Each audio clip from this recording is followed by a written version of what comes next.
What's going on, everybody? John and Pemby here. Craig Mish. We're looking at week one of the college football season already here, Craig. You and Howard last week went over some week zero plays. Howard is currently fishing, we'll say, following around fish on tour, enjoying his little weekly vacation before we kick into the NFL season, which is finally here after weeks and weeks of giving hot takes in preparation for what's going on. But college football, you guys have already discussed, broken into it. How are you doing, man? I'm doing well. It's good to be with you, John. Good to see you. We got Matt Sells producing tonight, so it's the three of us for 30 or so minutes, maybe a little bit less. But yeah, you're right, John. It was great to have college football back last week. We did a stream, and fortunately, we did okay on our first week of the season. Last year was really tough picking games, especially in college football. And remember, this time last year, we did not even have any college football. We had to wait until, I think it was October or late September until it started. But regardless of that, Thursday night, of course, we had some key games also, Ohio State and Minnesota. And I don't know about you, John, but it's great just to have college football back. And we have no football shortage. In general, I'm excited for. Just being able to sit down on my couch and watch football is like, finally, and I know you and I are also big baseball fans, and you cover the Marlins, whatever. But something about sitting down and watching a football game is like therapeutic to me a little bit. Yeah, and look, baseball is my first love for sure. But the team that I cover is sort of 24 games under 500 right now, so we're pivoting over to football for sure. But yeah, starting next week, we'll have either college or NFL all the way through the end of 2020, every single weekend. So yeah, it's definitely a big deal. And interestingly enough, John, this weekend, what I really like about the first week of the season is when teams stick their neck out there, meaning that you have two teams ranked very high, top 5, top 10, that are going to play against each other. And the chances are the team that loses, they're going to have an uphill battle to get into that playoff, into the Final Four. So we're going to have that this week. Of course, we have a couple of iconic schools playing against each other as well. We also have some neutral site games being played, and then we have conference games right at the top as well. And I know that there's a couple games going on right now. So looking forward to getting into it today. And we'll basically review 3 games, maybe 3 of the bigger games, I think, on the slate. And then we'll talk about what's up next for us. Yeah, before we head in on the 3 games we're looking at, did you happen to catch the Ohio State-Minnesota game? I know that was one of the games you had mentioned on the live stream last week as something to watch. Big name Ohio State, two ranked teams going at each other last night. Yeah, I thought Minnesota was really competitive. They led. I mean, if you took them in the first half, you cashed. I mean, they were winning 14-10 at the half. And even in the third quarter, it looked like they were going to be in control. And then, unfortunately, Ohio State's defense caused Minnesota's quarterback to fumble, and they returned it all the way for a touchdown. And then at that point, Minnesota's playing catch-up. Their running back also went down in that game, Minnesota's running back, and he's very good as well. And it just put them up against it. In the end, it just kind of depended on what line you got. Most of the early lines throughout the week had Ohio State minus 13.5. So if you did take the Buckeyes, you did get that, I would say, lucky cover. Yeah. But it doesn't sway me at all from being bullish on Minnesota throughout the season. I still don't think that you'll be seeing them get 2 touchdowns in any other game this year. I thought they had a great chance to even cover in last night's game. But when I did the season win total on them, that was one that I had penciled in for a loss anyway. I'm not discouraged at all. Ohio State's very good. Quarterback hangs onto the ball, takes a snap. We could be talking about a cover in that game for Minnesota. So if you didn't watch the game, that's why they didn't. Right. Yeah. It was a good back and forth one to sit down and watch. But, turning the page now here to Saturday, we're looking at a couple of games. We're going to look at Alabama and Miami. Alabama's giving 19 points here to Miami, a 61.5 game total. Big point spread. Again, you're down there covering the baseball team. What's your thoughts on the football team down there in Miami? Yeah, well, Johnny, it's been a long time since Miami has been relevant, and the fans here seemingly, they like to live in the past and thinking that eventually, like, there's this saying that the U is back, and it just has not happened. And we're talking about decades of waiting for this, and I don't think this is even a year that they will be as well. They brought in Manny Diaz to be their head coach a couple of years ago. Johnny, Manny Diaz is on social media, going crazy, posting that they're getting all of these talented players through the transfer portal, and the U and the swag. And I mean, it was fun. They had the turnover chain and all that. But it just is not leading to wins. And so Diaz sort of went back to his roots and said, you know what, the failure that we had last year, forget the offense, the failure on defense is mine.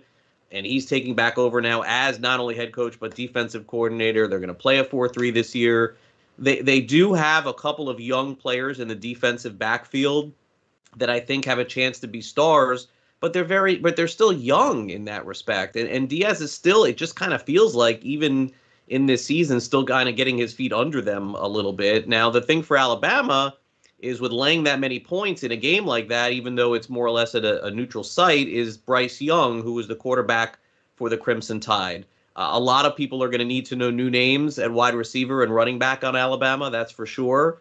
Of course, Jalen Waddle's in the NFL. Devonta Smith is in the NFL. Mac Jones, Mac Jones, they're all gone. Yeah, they're all gone. They're all gone. But you know what? Alabama brings these guys in, and they become stars. Like no one really knew Najee Harris 3 years ago. Now all of a sudden, Najee Harris is one of the top running backs.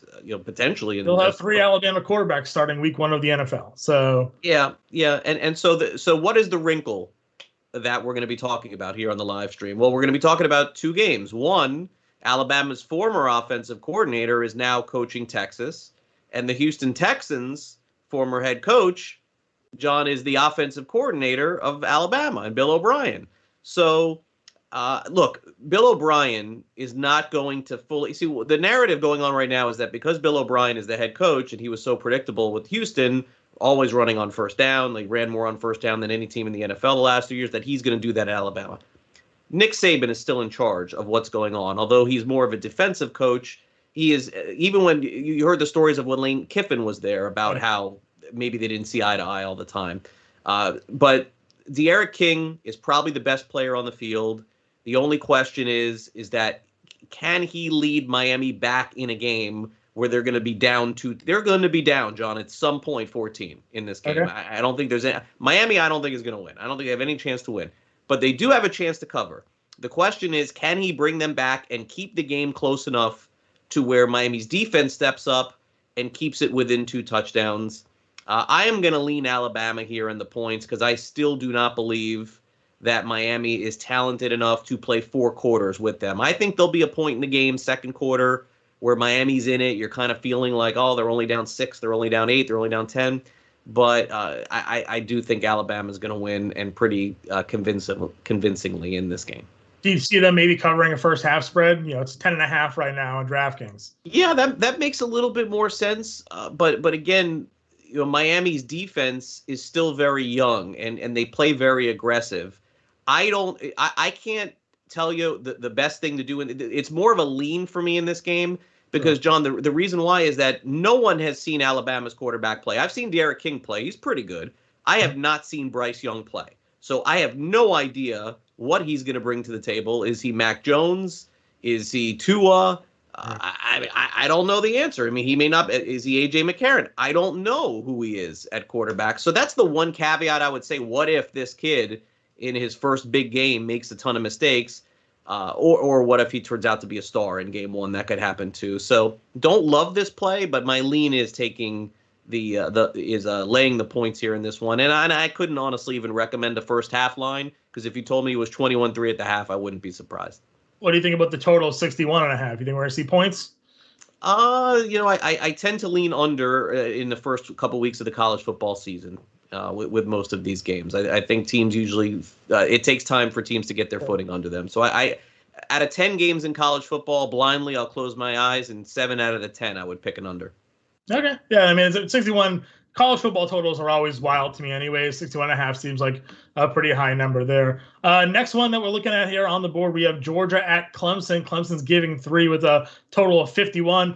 Clemson is a team that I kind of grew up cheering for. I saw their hat in a bin one day and picked it out. I was like, oh, this is a cool logo. I was like 10 years old. So Clemson has always been my college team. It's been fun to cheer for them over the last handful of years. But, what's your take here? This matchup, Clemson-Georgia, is a pretty big game.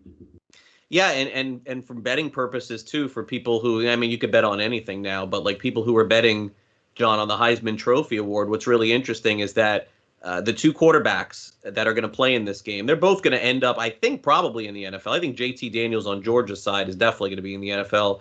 DJ Uiagalelei, no one really knows for sure because, again, we only saw him for a half a dozen games or even less last year when Trevor Lawrence was out, but he has a chance to be great too. But what's interesting is that the winner of this game, you would think, is going to move up in the Heisman Trophy after, no matter what, like whoever wins, but provided that the quarterback does okay. And then the other quarterback will take a step back. So if you like one of these two quarterbacks more than the other, you may want to wait and just take the losing quarterback of this because you're going to get better odds after the game is over. Daniel's sitting at plus 1,100. Uiagalelei is at plus 700 right now at DK. So yeah, I would wait on those. Now, the thing with Georgia is that Georgia's missing a couple of their receivers to start the season. And so they're having to go with younger players in this one, and that does worry me a little bit because Daniels was hurt at the beginning of last season, and he only played in a few games. So they practiced a lot more in this spring and going into the fall than they did last year, that's for sure. But I don't know how cohesive it's going to be with him throwing to the guys that he's throwing to in this one. So that's going to be something you'll be able to figure out very early on. Live betting this game is probably going to be good too, to see if Georgia can stay in this thing. Clemson basically has all new players as well, all the guys that you've come used to now talking about in the NFL, with Lawrence gone and Higgins gone and Etienne gone. They have a running back that's going into his second year, but they also have the top running back in the country. This kid, Will Shipley, who is basically the highest running back recruit, and in practices, at least from what all the writers have said, is he looks like the best player on the field, but they really haven't used him all that much. So is that a ploy to use him in this game against Georgia? I'm not really sure. Georgia's run defense is probably, if not the best in the country, it's top 2 or top 3. I think they averaged under 4 yards a carry on the ground last year. Again, a neutral site game. They're not playing. It says at Clemson. The game is in North Carolina. They're playing this game at the Carolina Panthers field. So that's don't be deceived that this game is being played somewhere else. Georgia's fans will travel. Clemson's fans will travel. Clemson is laying 3 in this game, and I'm going to lean again. I will do a dog here coming up with the next game, but I am going to lean again here on Clemson minus the 3 points. I just think that in the end, they have enough offense to get it done. Their defensive coordinator, as everybody knows, is probably the best in the country. They'll find a way, I think, to beat Georgia. But it wouldn't surprise me if JT Daniels had his coming out game against Clemson here. And Uiagalelei had played in some big games last year, but none this big. And first game out of the box. We'll see.